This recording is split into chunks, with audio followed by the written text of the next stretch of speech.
While scanning the restaurant for the client I was meant to meet, I spotted my ex-wife Susan accompanied by a slightly overweight middle-aged man. It was evident he had once been in good shape, but the effects of indulgence and time had altered his physique. Susan sat beside him, radiating contentment.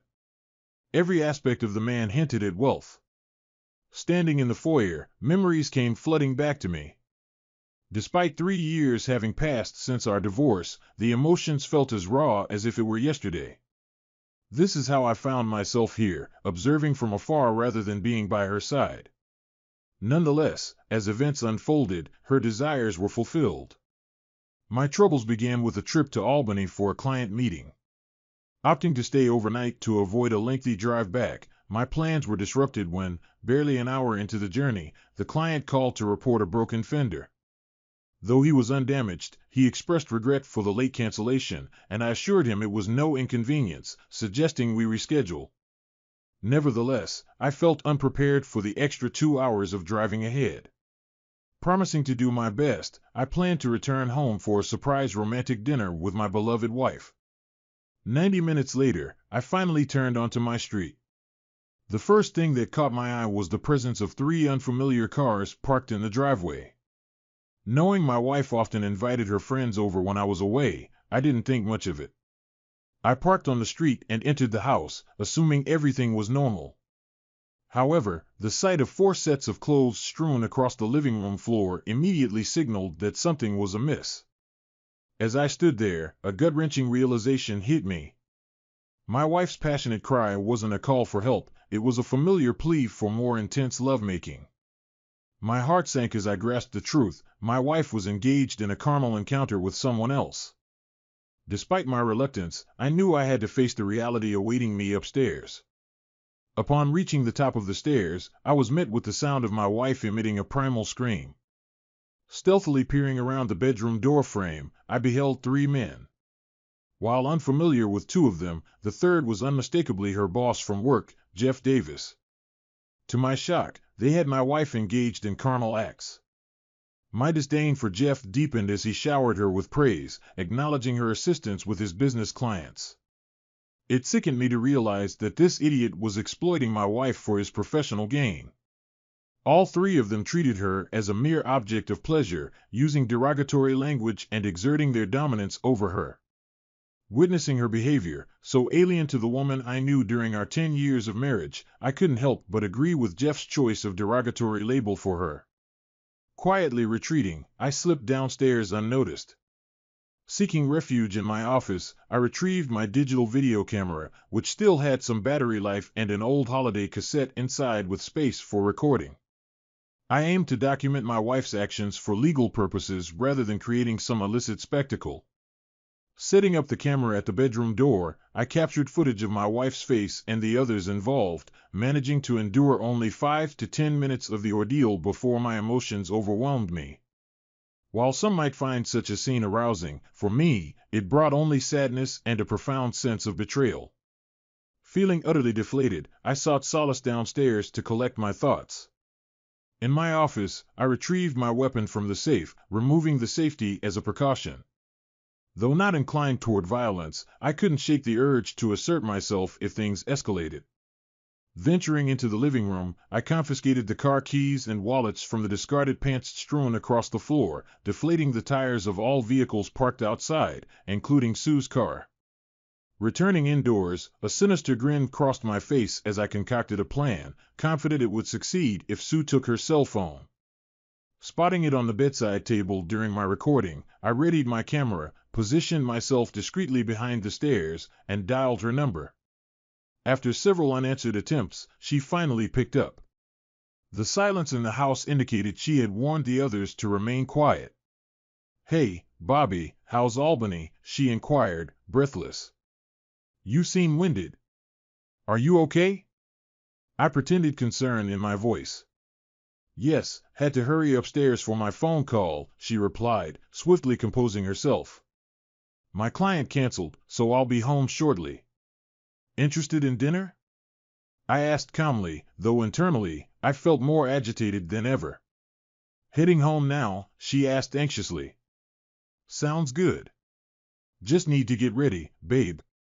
See you, she hurriedly replied before ending the call abruptly, leaving me with a knowing smile, aware of what was about to unfold in just a minute. As anticipated, four completely undressed individuals began descending the stairs into the living room. The men swiftly dressed, and Sue also hurriedly tidied herself as they all rushed out. Sue slipped on shoes and a jacket, glancing outside, hoping they would depart before she did.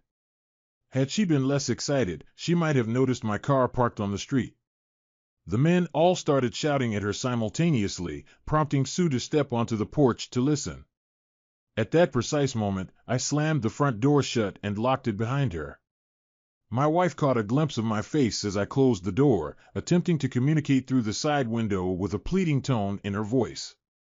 The time for discussion was over. The other men returned to my porch, banging on the front door, indicating they wanted their belongings. Realizing their intentions, I dialed emergency, reporting an attempted break-in. The dispatcher informed me a neighbor had already called, providing my name and address. I awaited police assistance, which arrived promptly just 2 minutes later.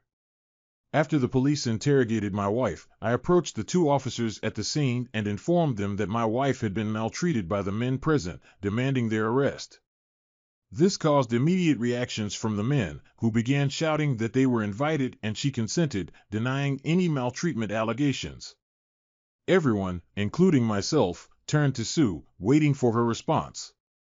She avoided eye contact and admitted in a subdued voice, filled with shame, that she had invited the men into the house, engaged in closeness activity with them, and wasn't maltreated. She acted of her own volition. The men seemed relieved to avoid maltreatment charges. Shortly after, 2 more police cars arrived, and they recorded everyone's names for their report. The senior officer then addressed me, suggesting that since my wife invited these men and they were all over 18 years old, there was little legal recourse. He recommended counseling or similar assistance, delivering the remark with a disdainful glare towards my wife. I instructed the police to call a taxi and inform them that Mrs. Thomas would not be allowed back into the house that evening. One of the men called a taxi after discovering their flat tires. They also attempted to accuse me of stealing their belongings, but I refuted their claims to the police. Turning, I walked back to the porch where Sue remained with them until the taxi arrived. I stood on the porch, my eyes flashing with anger. Despite my fury, my wife bravely approached me, unaware of my rage and the firearm on my person. She may have fled had she known. "Bobby, I'm deeply sorry," she attempted to speak, but I swiftly interrupted. "You've shattered my heart, and I'll never forgive you. Jeff called you a strumpet, and honestly, I think it's fitting. Henceforth, I'll refer to you as such and won't use your real name again. If you ever need to communicate with me, do so through Tad." With those final words, I retreated into the house, locking the door behind me, leaving her standing there. She hurried back to the group in tears, and Jeff moved to console her. She rebuffed his embrace, which oddly brought me some solace. However, my fleeting satisfaction soon waned. Upon returning to my bedroom, the scent of lovemaking pervaded the air, further incensing me. I erupted in fury, ransacking the entire room. Hauling the mattress, I hurled it onto the front lawn. Retrieving my toolbox from the garage, I disassembled the bed, tossing its pieces outside along with the mattress. Returning to the bedroom, I seized Sue's cell phone from the floor, scrolling through her contacts and messages. Predictably, I discovered repugnant emails, photos, and even videos of unfamiliar men engaging in carnal acts with her. Examining the images, it was evident she was acquainted with them. I chuckled bitterly at my former attentiveness to her, realizing those days were long gone. I carted all the boxes from our bedroom downstairs, depositing their contents in separate piles on the front lawn. Proceeding to purge her belongings from the guest room, I encountered an unexpected revelation. Moving each dresser drawer outside, as I had done with the bedroom items, I encountered resistance with the last bottom drawer. Fueled by anger, I forcefully yanked it, hearing a telltale crack. With a bit of force, the drawer finally opened, revealing the source of the obstruction, 7 or 8 DVDs hidden beneath.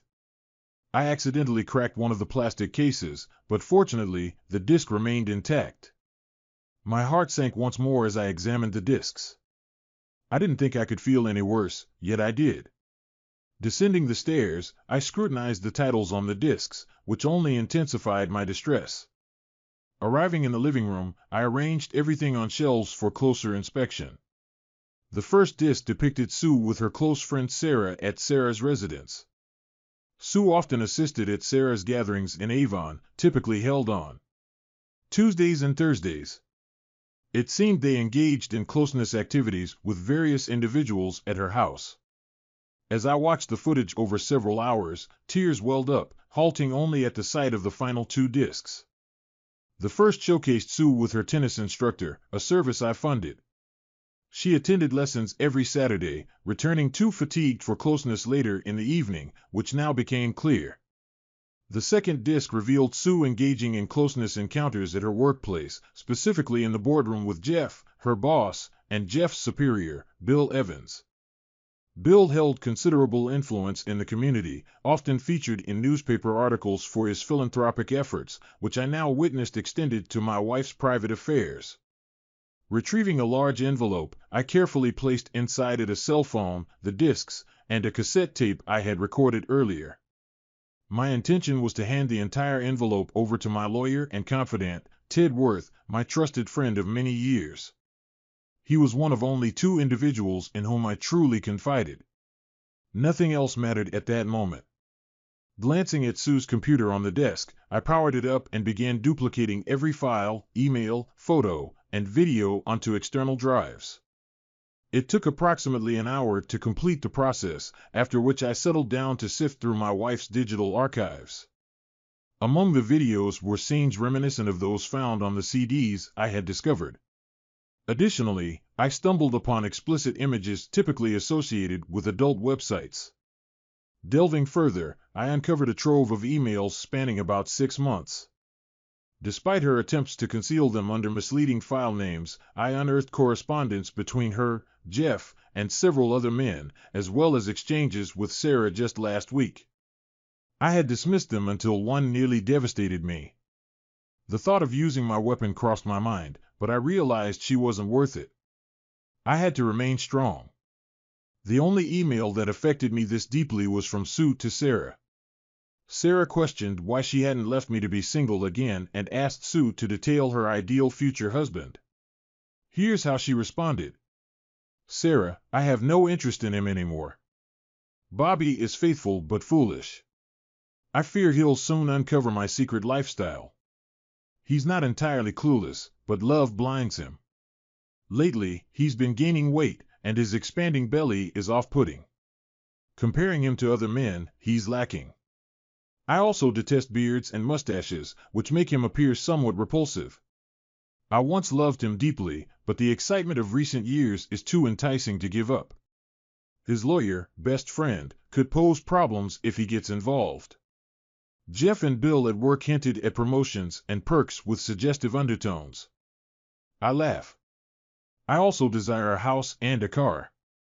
If I play my cards right, I could also secure alimony each month. Additionally, I'm anticipating our Tuesday party, pending recovery from my tennis injury. Tony is impressive. And sure, I received last Thursday's video. It was my first time with so many men simultaneously.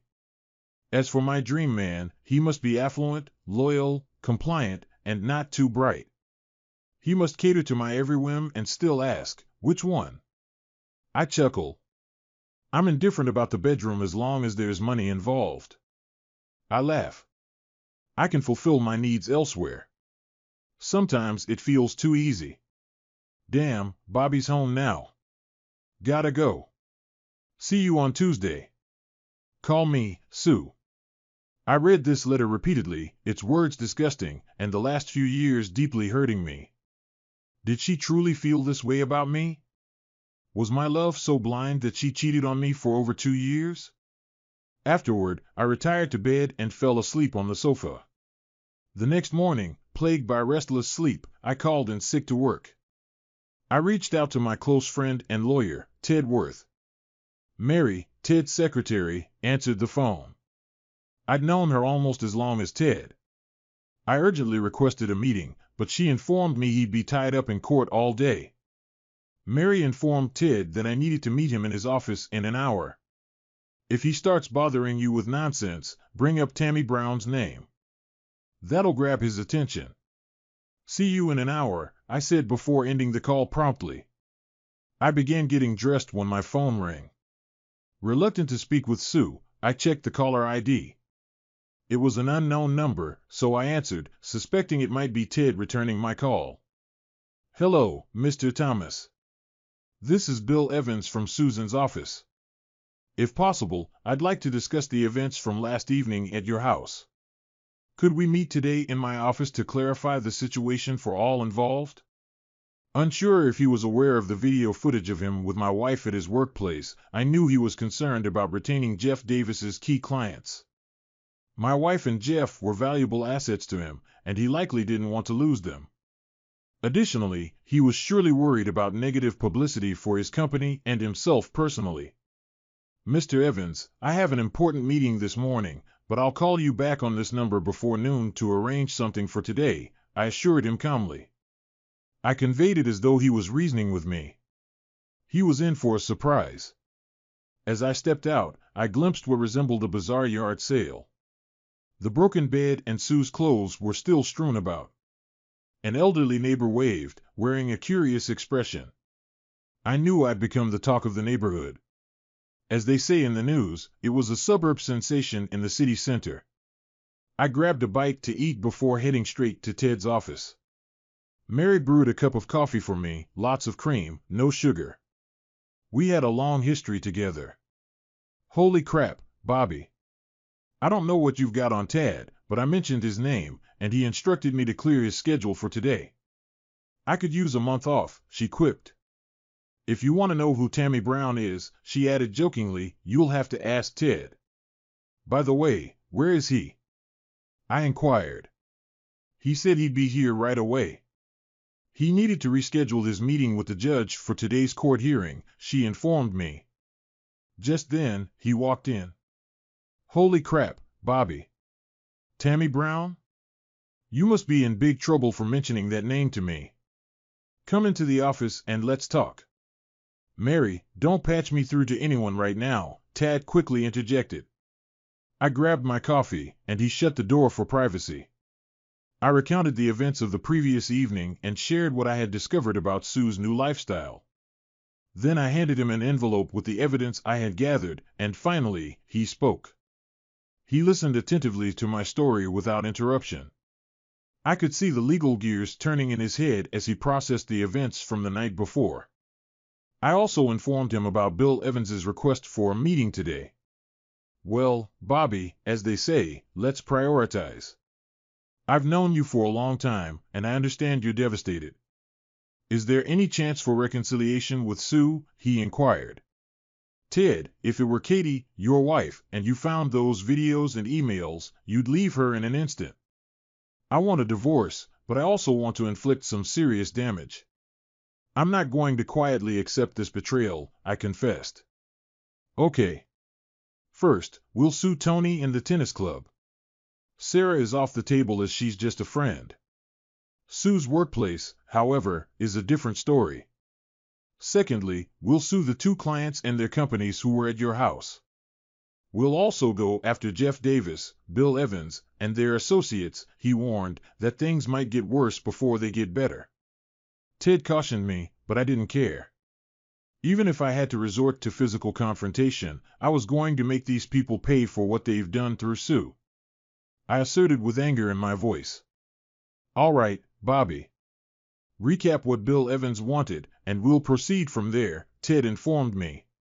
We explored several options, and I favored the final one. A direct attack on Sue's workplace seemed most fitting. I had leverage with video evidence of Davis, Evans, and Sue in their boardroom.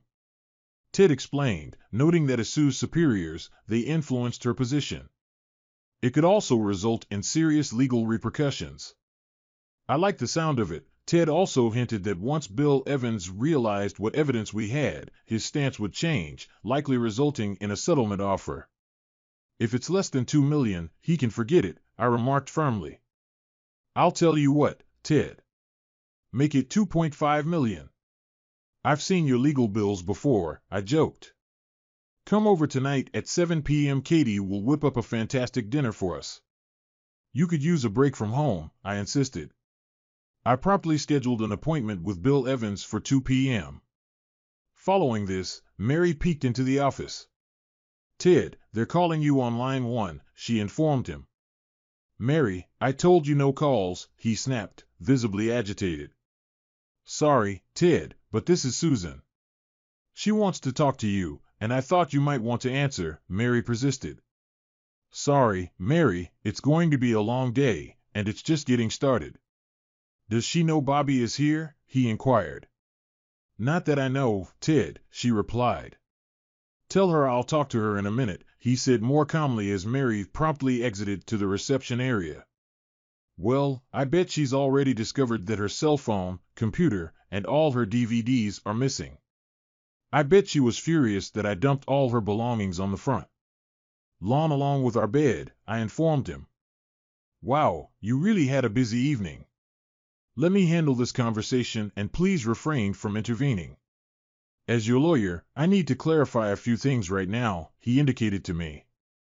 Connecting the call, I started to overhear a one-sided conversation, but I could almost discern what she was saying to Ted without hearing her words. Hi, Susan, this is Ted. Yes, I already spoke to him. Bobby is a stand-up guy and my friend. I thought you of all people would have his back instead of betraying him. No excuses, Sue, I'm not in the mood. Yes, I'll represent him. He has strong arguments. You know this won't be pleasant, right? I'll talk to him, but you've shattered a man who was always faithful and deeply loved you. I doubt he cares about your opinion. My advice is to get yourself a good lawyer. You'll need one. Yes, Bill Evans scheduled an appointment for 2 p.m., though I don't think you should attend. Listen to me, Sue, if you even attempt to eavesdrop outside the office door, I'll advise Bobby to leave and things will escalate. It's better to wait and keep yourself composed today. I know we put your belongings out on the lawn, but just as you can invite strangers into your bedroom, he can remove your possessions from the house. Frankly, I'm surprised he didn't resort to violence last night. Yes, he was armed, but for self-defense purposes. Remember, he believed you were in danger of assault. It's in the police report. I can't say for certain, but if it were my Katie, I'd likely be in custody right now. I think he acted out of anger, given the circumstances. Regarding your computer, cell phone, and any other missing items, you'll need to speak to the co-owner of the house. Perhaps he left them on the lawn along with your clothes and someone took them. I've handled all the escrow paperwork for the house, and you both have equal rights. How you exercise these rights is up to each of you. Ted responded that he would inform him immediately and advised Sue sternly to remain where she was and let Bobby stay in the house until things were resolved, as it wasn't safe for her to be there with him at the moment. He then told Sue not to push it and expressed his temptation to punch her in the nose. He instructed her to stay with Sarah and promised to be in touch, asking her lawyer to contact him once they've retained one. Tears wouldn't sway Ted now as he was not only Bobby's legal counsel but also his friend. He stated that her tears wouldn't move him and that he could be ruthless when necessary, which seemed to be one of those times. He expressed regret that she would witness a side of him only his enemies see and warned her that she wouldn't like it. Ted concluded by instructing Sue to keep her distance from Bobby and remain in her office for the time being as he wanted nothing to do with her. Glancing up at me, Ted asked if I caught most of that conversation, his tone tinged with sadness. I confessed to my friend that I did catch most of it, expressing my wish to confront her face to face and express my true feelings.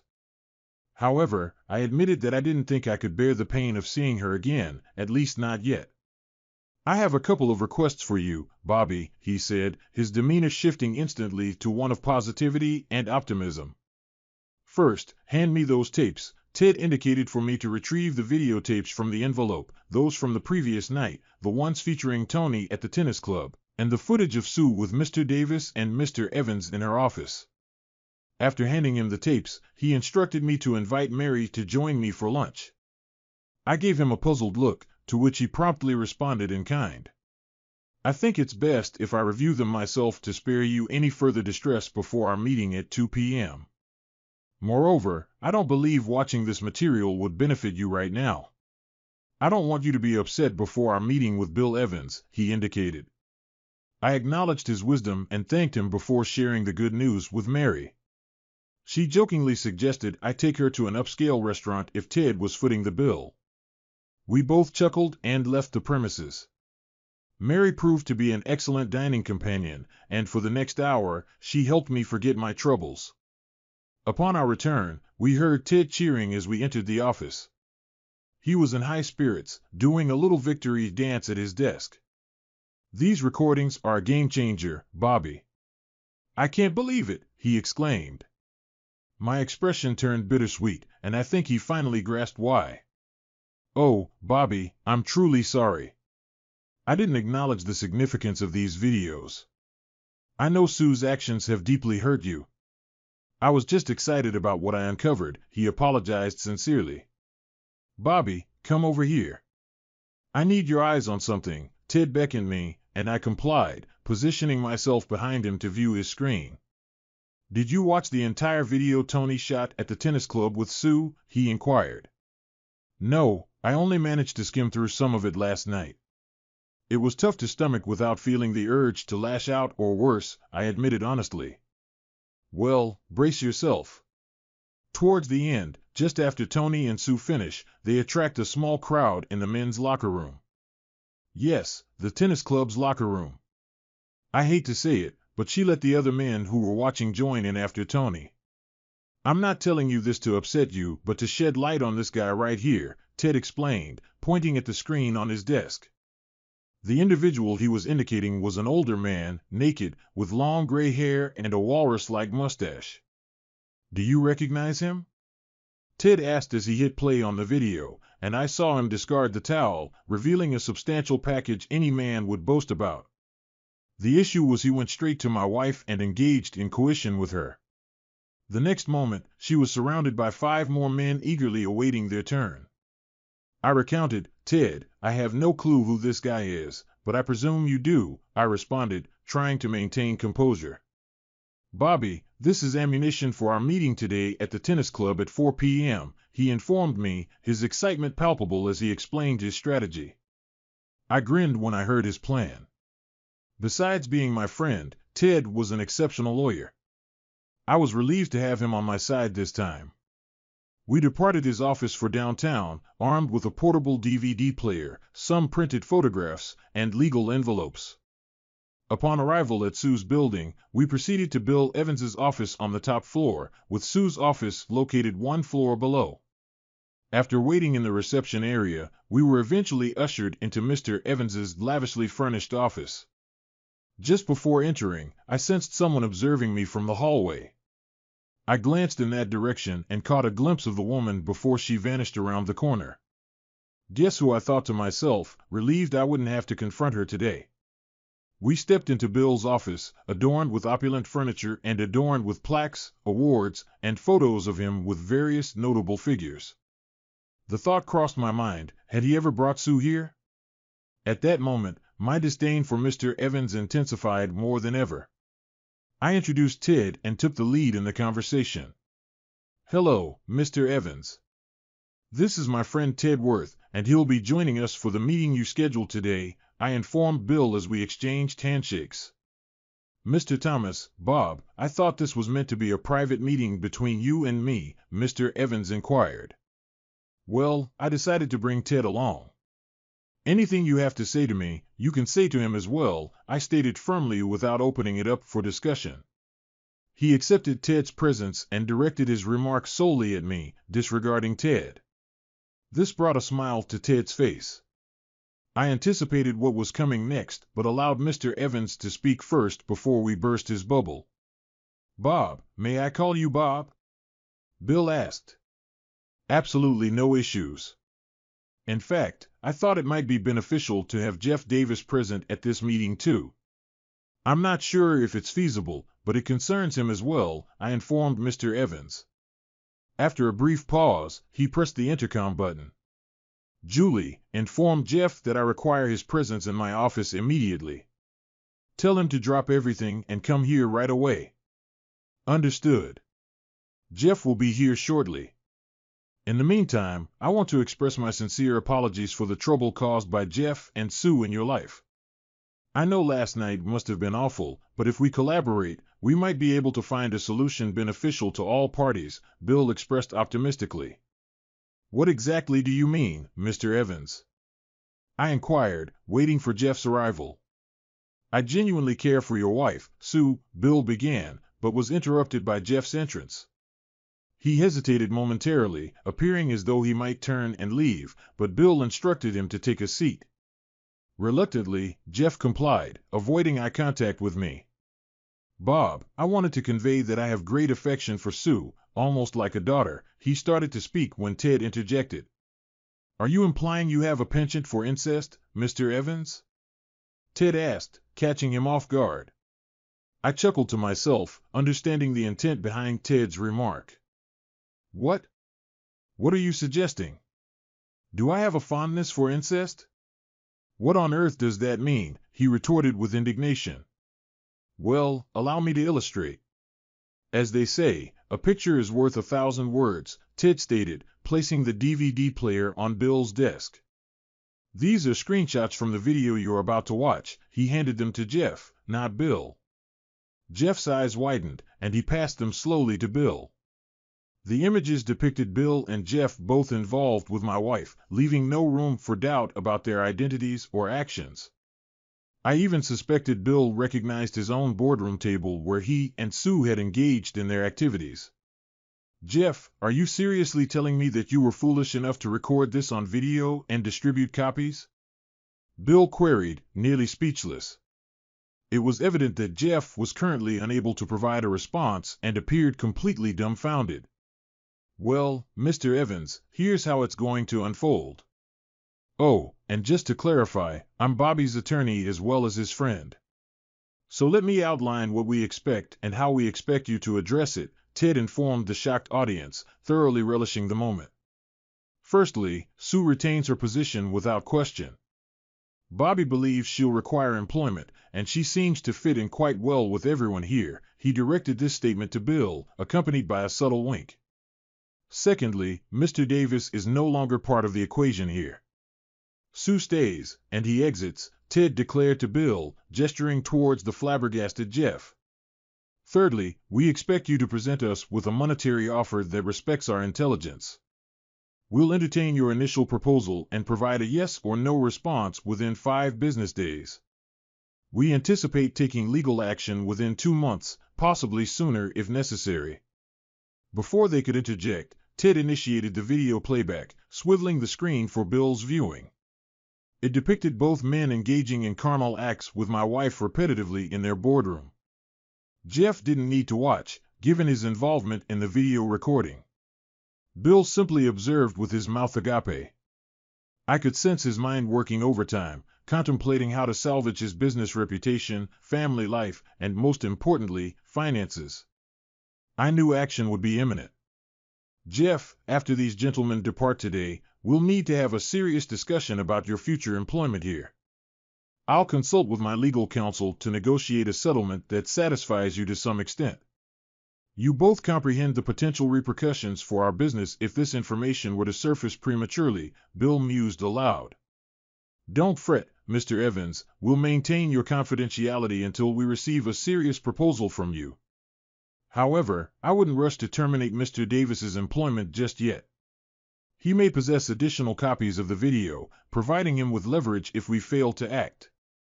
You and Mr. Davis can address this matter independently. Oh, and just so you're aware, both of you could face legal consequences for engaging in relations with an employee directly impacting your employment status and prospects, Ted cautioned them. As we both rose to depart, Ted reclaimed the DVD player and the photographs we had brought along. We exited just as Bill and Jeff seemed poised for a private discussion. I approached Ted with a query, but he gestured for silence until we were outside. I hadn't noticed my wife lurking around the corner, attempting to eavesdrop on our conversation, but Ted had.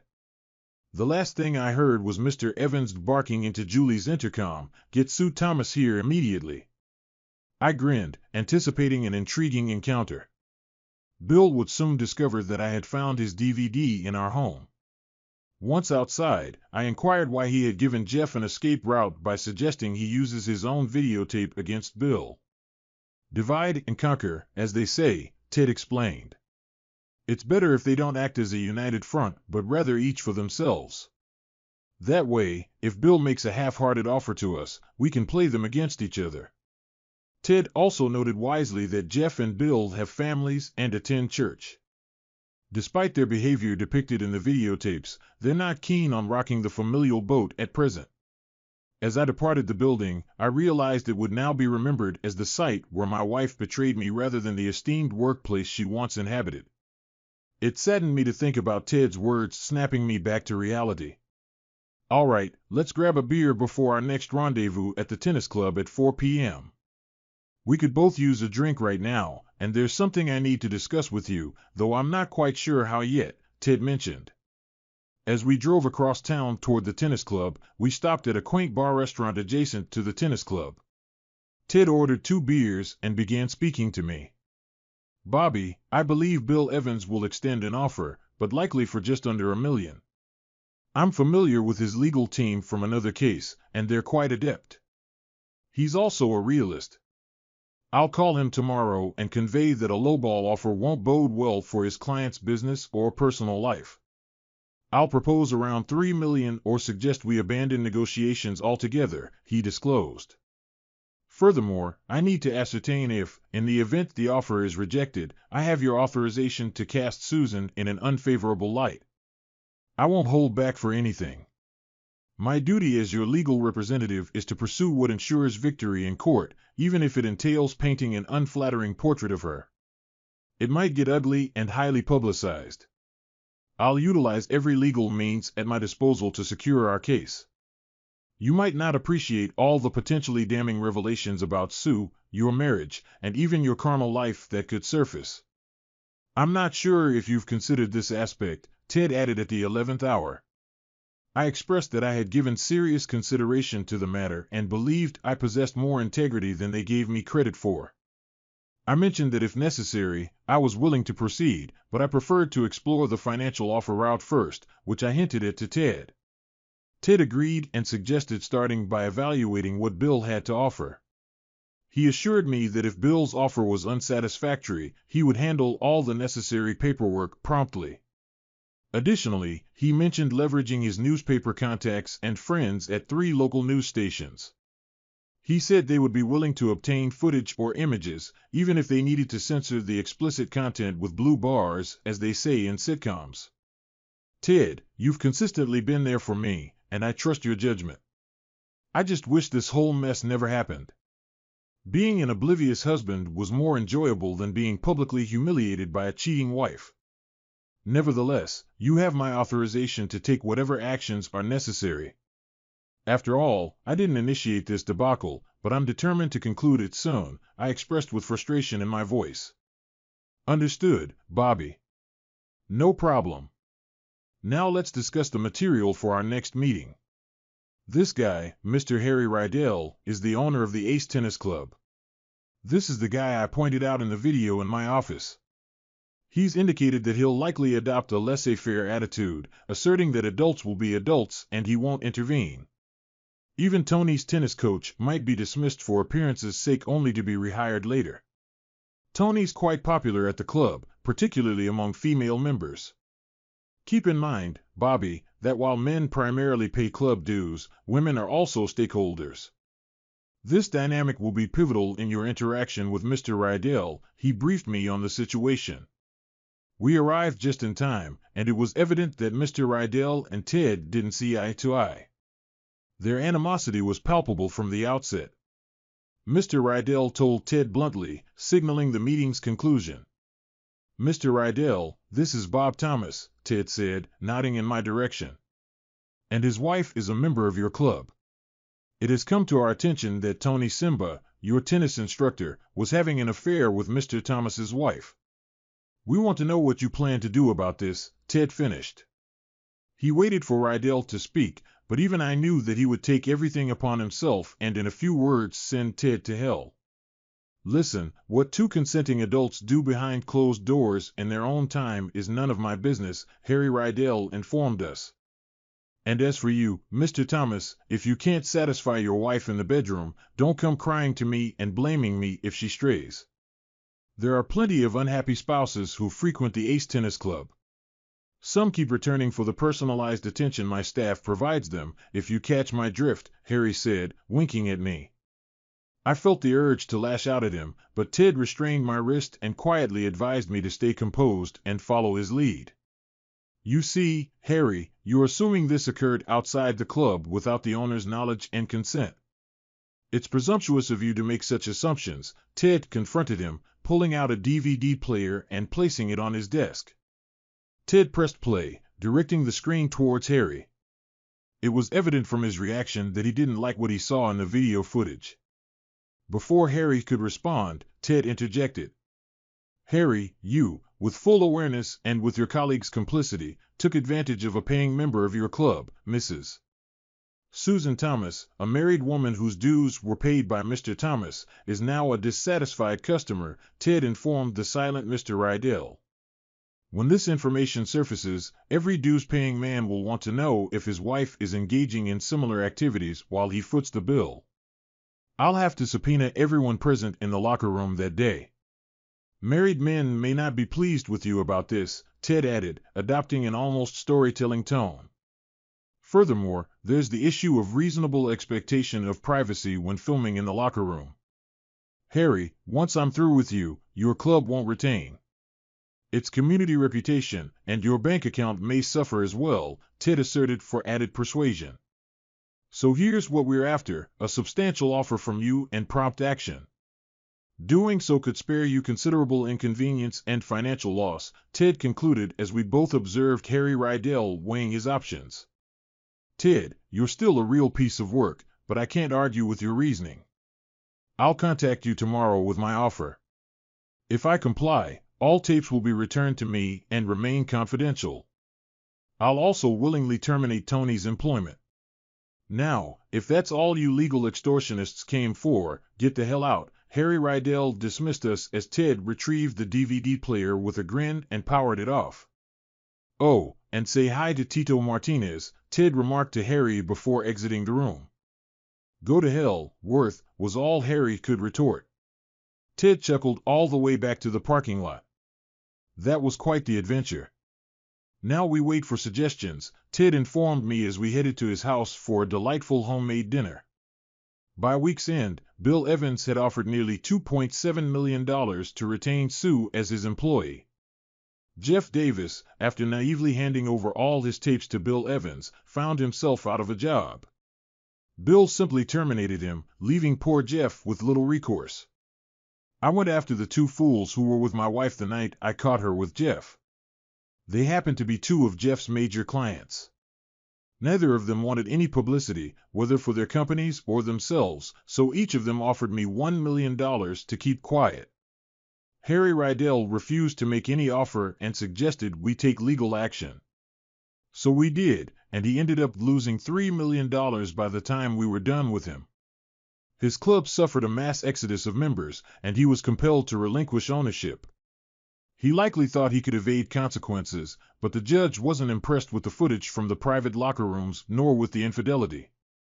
I granted Sue a house and a car as she desired, without having to pay a cent in child support. I only encountered her twice in court. Both times, I greeted her as a strumpet, which brought her to tears. I often pondered why she cried now, but not before causing such turmoil in my life. I came into more money than I ever imagined, thanks to following Ted's advice. The pain still lingered, haunting me to this day. All the trials of that dreadful year rushed back in an instant. I hadn't realized anyone was addressing me until I snapped out of my flashback and heard the restaurant manager inquiring if everything was all right. Unsure how long I had stood there lost in thought, I shook my head to clear it and returned to the present.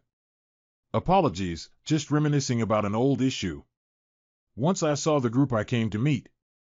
Thanks again, I explained to the manager, noticing the curious glance he gave, reminiscent of how people regard an elderly person lost in reverie. I made a beeline for my ex-wife's table. The surprise was evident on her face. When last we were together, I was overweight with long hair and a beard, nursing an old knee injury from baseball. That was my excuse then, but truthfully, I had settled into a complacent life with her. Now I sported a shorter haircut, was trimmed from regular workouts, and had my knee repaired thanks to the money from Jeff and Bill's company. My suits were now upscale, and I made an effort to present well in public. I opted to speak up first. "You look fantastic today, Strumpet." "Almost forgot how stunning you could be," I remarked, intentionally provoking a reaction. I knew exactly how to push her buttons. "My name is Susan, Bobby." "Why can't you address me by my name?" she retorted, clearly irritated. "I didn't label you Strumpet, you know who did." "I simply find it fitting. I warned you 3 years ago that you shattered my heart, and I'll always remember you by that title," I explained as the man beside her began to object and rise from his seat, but Sue urged him to remain calm. Tears welled up, smudging her makeup. Her boyfriend interjected, "Go freshen up, Sue, and fix your face. I'll handle this idiot for you." With those words, she stood, locking eyes with me as I reciprocated with a single glance. Perhaps revealing the agony I'd harbored for 3 years, her tears flowed harder, surprising me that she still harbored any sentiment toward me, or perhaps it was lingering guilt. Likely a blend of both. "I expect you to be gone when I return," she declared tearfully, heading to the restroom, where I noticed a sizable engagement ring on her finger as she wiped her eyes and left. "You must be Bob Thomas, Sue's ex-husband," he queried with disdain in his tone. "Indeed, and you must be the new man she's been dreaming of," I retorted, sensing his indignation. "I'm Sue's CFO, and if I were you, I'd refrain from using that term," he cautioned, though his reluctance to cause a scene was evident. "I only sought to converse with you privately." "I have 3 inquiries, then I'll vanish from your life forever," I informed him, noting his physical expression. "I've been in your shoes before, and I don't want anyone else to endure my fate." "I suppose the Strumpet painted me as a lousy husband, abusive or neglectful, or a womanizer," I remarked, knowing precisely what she'd conveyed to him. "But I'm not here to salvage my reputation in your eyes." Honestly, I doubted it'd serve any purpose. "First off, does Sarah still host her Avon gatherings at her place on Tuesdays and Thursdays?" I inquired. "Sue assists Sarah with her decor sales on Mondays and Wednesdays." "It seems your memory is a bit faulty," he snapped back. "All right then, does she still take tennis lessons on Saturdays?" I pressed. "Sue swings a racket on Sundays." "You seem to have a hazy recollection for someone married to her for so long," he remarked triumphantly. "All right, final question. Have you ever checked under the bottom drawer of the dresser in your living room?" I asked hurriedly. "No, why would I even do that?" he protested. "The 3 questions I pose to you are the reasons why we're no longer together. I still have all the leftover divorce paperwork in my office, legal documents, emails from Sarah and the other woman, and hours of videotapes. I've carried these with me for the past 3 years, so I thought you should have them," I explained, retrieving a worn and folded piece of paper from my wallet. "This is what the other woman wrote to Sarah when she inquired about how to get rid of me before I discovered her infidelity. After reading that letter, I realized I didn't know her at all and probably still don't, but it all revolves around you," I stated, handing him the paper. However, I knew Sue very well and understood her compulsive habits. She always followed the same routine meticulously, sometimes driving me crazy. I also had a feeling that even with a new man, she'd stick to her old ways. I elaborated. He seemed hesitant to accept the paper, but curiosity seemed to win out. He reached over and opened the email. "I've carried it for 3 years, occasionally rereading it and striving to better myself so that no woman would ever write such things about me again. Of all the evidence, that email hit me the hardest, which is why I've kept it with me." Peter read the letter slowly and set it down on the table. Quickly, he grabbed a pen, scribbled a note on it, and to my surprise, abruptly left the restaurant. No glance back, no thanks, nothing. His expression remained impassive. I leaned over to see what he had written on the old email. "I'll return home shortly. Please wait here, and I'll call you in 15 minutes. I need to check under the bottom drawer of my living room dresser.